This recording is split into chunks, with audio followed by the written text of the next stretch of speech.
जब तक हम लोग बैठने का पहल नहीं करेंगे, बाबा साहब अंबेडकर के चाहे जन्म दिवस हो, चाहे परिनिर्वाण दिवस हो,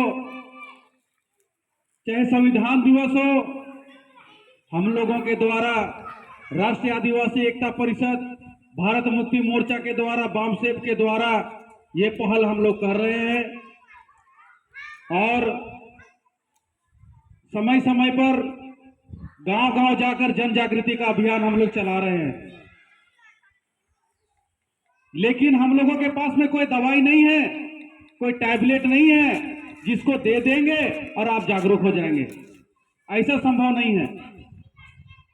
आप लोगों को समय देना होगा, बातों को समझने के लिए बैठना होगा, तभी जन जागृति संभव हो पाएगा। आप अपने आप को जगा पाएंगे। जब अपने आप को आप जगा पाएंगे तभी आप संगठित हो पाएंगे, और जब संगठित हो पाएंगे तभी किसी भी प्रकार का कोई भी तकलीफ आए, जब भी कभी कोई भी अत्याचार होगा, तब हम लोग संघर्ष करने के लिए तैयार खड़े रहेंगे। बगैर जन जागृति के संघर्ष संभव नहीं है। बाबा साहब के 3 महत्वपूर्ण कथन था: शिक्षित करो, संगठित करो, उसके बाद संघर्ष करो। हमारे लोग आज सबसे पहले एकजुट होते हैं। तो एकजुट क्यों होते हैं? सीधे संघर्ष करने के लिए। तो क्या हम लोगों को सफलता मिलेगा? कभी नहीं मिलेगा। अगर दूसरे के समस्या में हम देख के खुश होते हैं तो हम लोगों को समझना होगा कि समस्या कल हमारे दरवाजे पर भी आएगा। इसलिए सबसे पहले हम लोगों को जन जागृति करना है, खुद को जगाना है, अपने घर परिवार को जगाना है और अपने अधिकार को जानना है।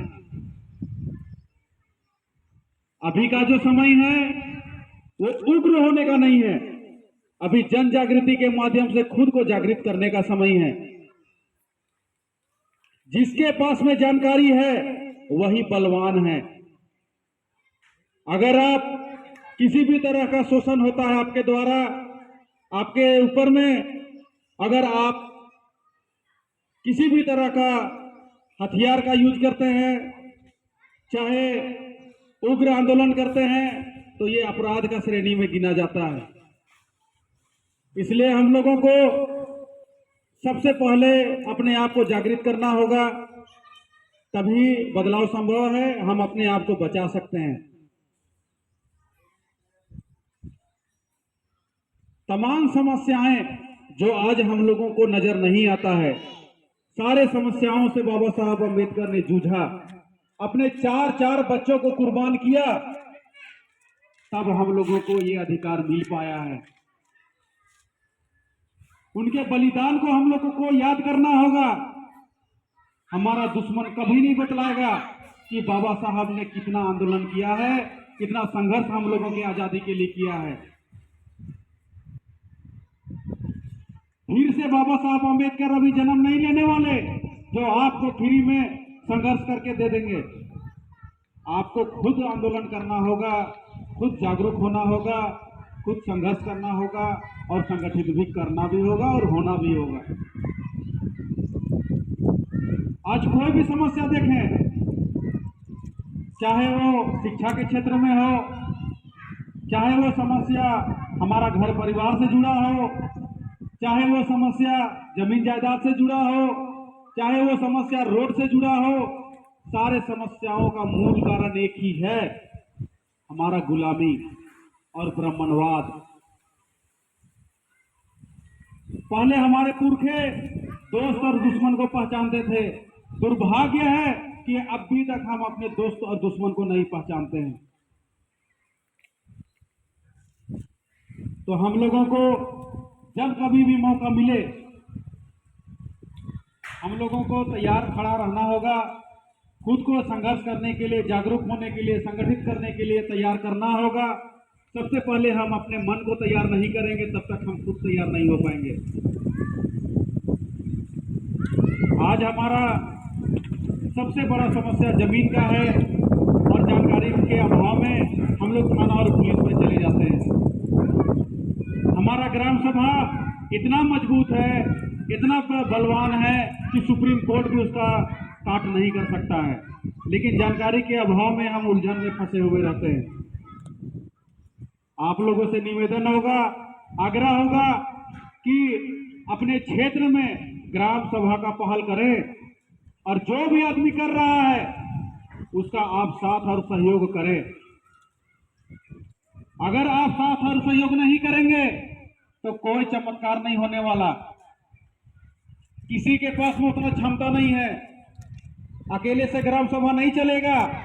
आज हम लोग ग्राम सभा चुनते हैं, मानते हैं पंचायत स्तर पर। पंचायत स्तर का जब भी हम लोग बात करेंगे वो हमारे दुश्मनों को प्रोत्साहन करने का, उनके मिशन को कामयाब करने का बात होगा। जब हम लोग अपने पुराने परंपरा को ढूंढेंगे, रूढ़ी और प्रथा को ढूंढेंगे, तब हम लोग पाएंगे कि ग्राम सभा होना चाहिए परगना के आधार पर। वो हमारा रूढ़ी और प्रथा के व्यवस्था में आता है, वो हमारे पारंपरिक व्यवस्था में आता है। और हम लोगों का सबसे बड़ा कमजोरी है धर्म। आज हम लोग धर्म को सबसे ज्यादा तवज्जो देते हैं, सबसे ज्यादा अहमियत देते हैं, लेकिन हम लोगों को समझना होगा कि धर्म सबसे बड़ा षड्यंत्र है। जो आदमी सबसे ज्यादा धर्म का बात करता है वही सबसे बड़ा दुश्मन है। इस बात को हम लोग को समझना होगा। इसलिए हम लोगों को बहुत ज्यादा धार्मिक होने का जरूरत नहीं है। धर्म के आधार पर हम लोगों को कोई भी अधिकार नहीं मिला है, इसलिए हम लोगों को अपने मूल अधिकार को समझना पड़ेगा। संविधान को पढ़ना होगा, अपने बच्चों को भी पढ़ने के लिए को भी प्रेरित करना पड़ेगा। बाबा साहब अम्बेडकर ने संविधान लिख दिया, जब हम पढ़ेंगे नहीं तब तक हम अपने लोगों को कैसे जगाएंगे। बहुत भारी विडंबना है, बहुत बड़ा संकट आ गया है और भी संकट आने वाला है। आज जो संविधान में प्रदत्त है जो अधिकार, वो अधिकार भी हमारा शासन पर में जो बैठा हुआ है वो लोग नहीं बतला रहा है। 50 साल तक कांग्रेस ने शासन किया, क्या संविधान आप तक पहुंचा? नहीं पहुंच पाया। बीजेपी 15-20 साल राज किया, क्या संविधान पहुंचाया आप तक? कभी नहीं पहुंचाया। हमारे क्षेत्रीय दल का शासन किया हमारे झारखंड में, क्या संविधान को पहुंचाने का काम हम लोगों तक किया है? अधिकार को बताने का काम किया है? कभी नहीं किया। वो लोग जब भी बात करता है, जब चुनाव नजदीक होता है, कोई भी मंत्री चाहे विधायक जब पार्टी से निष्कासित किया जाता है, चाहे पार्टी से दूर हो जाता है, तब वो याद आता है उसको कि हमारे क्षेत्र में 5वीं अनुसूची नाम का भी कोई अधिकार है, जो अनुच्छेद है। और बहुत सारी बातें हैं जो कि हम लोग एक दिन में नहीं बता पाएंगे, और जिस तरह से हम लोगों का जो जागृति है वो संख्या बल देखने से ही पता चलता है। हम लोग जगाने के लिए तैयार हैं, क्या आप लोग जागने के लिए तैयार हैं? बहुत बड़ा विषय है सोचने का। आज हम लोग अपने समाज के लिए नहीं पढ़ाई करते हैं, आज हम लोग अपने के लिए पढ़ाई करते हैं, अपने परिवार के लिए पढ़ाई करते हैं, अपने समाज के लिए पढ़ाई करते ही नहीं है। इसलिए हम लोगों को समाज के लिए सोचना होगा। सामाजिक जो ईमानदारी है उसको दिखाना पड़ेगा, और बाबा साहब के द्वारा जो बात को हम लोगों को बतलाया गया और बतलाया गया है, हम लोगों के द्वारा भी बहुत सारे हमारे अगुवागण हैं, प्रतिनिधि हैं, बतला रहे हैं उस पर भी अमल करने का काम हम लोगों को करना पड़ेगा, तभी बदलाव संभव है। हम अपने आप को बचा सकते हैं, अपने वजूद को बचा सकते हैं। अभी हम लोगों का वोट का भी अधिकार छीना जा रहा है, निष्पक्ष चुनाव नहीं कराया जा रहा है। आचार संहिता के चलते हम लोगों को अभी खुले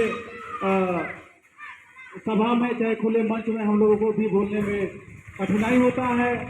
जब भी हम लोगों को अगर टोकन मीटिंग करना हो, अपने क्षेत्र में आप भी सभा का आयोजन करें।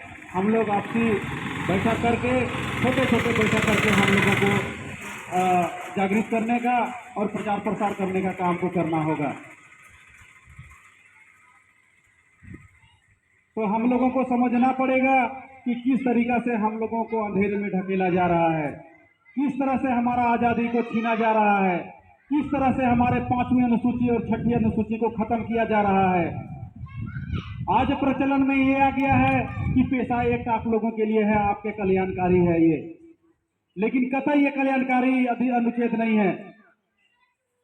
ये 5वीं अनुसूची को खत्म करने के लिए ये बनाया गया है। ये चोर दरवाजा है, इस पर हम लोगों को समझने का जरूरत है। बगल में हमारा छत्तीसगढ़ है, 25 किलोमीटर पेड़ काटा जा चुका है। आज आप एक बार आकलन करें कि कौन सा सरकार, कौन सा मंत्री, कौन सा विधायक, कौन सा कार्यकर्ता, कौन सा अगुआ पेड़ लगाया है। एक पेड़ लगाने का हैसियत नहीं है, हजारों लाखों पेड़ काटने पे तुला हुआ है। एक आदिवासी ही है, मूल निवासी ही है, जो अपने वातावरण को बचाने का काम कर रहा है, अपने जल, जंगल और जमीन को बचाने का पहल कर रहा है। अगर आप सोशल मीडिया में भी अभी देखें, अभी सोशल मीडिया ही अभी सच्चा मीडिया है। आप लोगों को हर तरह का जानकारी उसमें मिलेगा। आप देखिए कि जगह जगह पर हंसदेव बचाओ का अभियान चलाया जा रहा है। क्या सांस आदिवासी ही लेता है? क्या आदिवासी को ही पेड़ का छांव चाहिए और लोगों को नहीं चाहिए? जो 3% विदेशी जो हैं, वो लोग का एकदम पूरा अपना वर्चस्व कायम करने के लिए, अपना बिजनेस बढ़ाने के लिए पेड़ पौधा को काटने पे तुला हुआ है। वो लोग से ये हम कहना चाहेंगे कि वो सांस लेना छोड़ दे, ऑक्सीजन लेना ही छोड़ दे। और ये तो ये काम करे कि ऑक्सीजन पूरे वातावरण में फैलाए, तब तो हम मानेंगे ना कि हाँ वाकई में पेड़ बेकार है, जगह को घेरे हुए है, उसको मैदान बना दिया जाए। एक ग्राम भी ऑक्सीजन वो पैदा नहीं कर सकता है। उस पर जांच कमेटी बैठना चाहिए कि जन्म से आज तक वो कितना पेड़ लगाया है।